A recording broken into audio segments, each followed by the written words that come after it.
Marami po dyan mga Yusek na panahon-panahon dinosaur, nandiyan na po sa pwesto.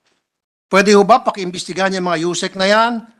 At sa tinagal-tagal na nila, mukhang nagkakaroon silang dementia, hindi na po nila nagagawa yung tamang trabaho nila. Maybe it's about time na ma-assess nyo po sino-sino yung mga Yusek na yan na pagkatagal-tagal ng panahon nandiyan pa rin. Siguro po, it's about time na re-assess nyo po yung mga posisyon dyan sa DNR na maari po, I believe you, kayo po ay diretso, gusto nyo po mapabago ang DNR, pero how can you do that kung yung nasa likod nyo po ay mga taong, sabihin na natin, salbahe.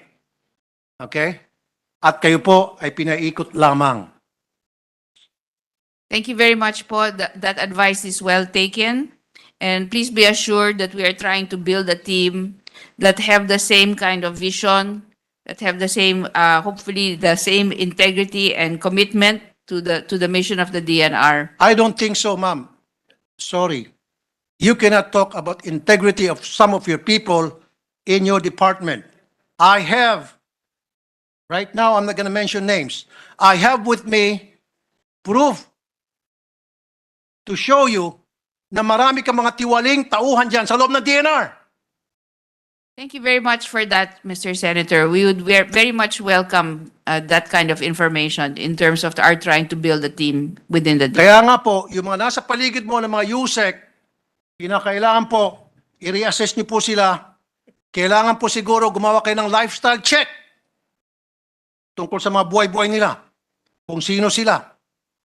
You have really to assess who they are. Kasi nga naman, ma'am, kahit na gusto niyo gumawa ng tamang trabaho, pero yung nasa likod ninyo ay gumagawa ng kalokohan at binubulag kayo, binubukulan kayo, sayang lang po yung mga ginagawa niyo ang kabutihan para sa inyo pong departamento.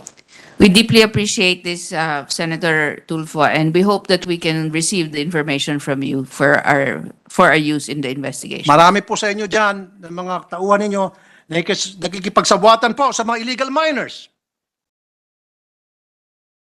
Alam niyo po ba yan? Don't tell me na hindi niyo po alam. Don't tell me hindi nakarating sa inyo ganong klaseng impormasyon. Marami po dyan. Andito po ngayon, kasama niyo siguro.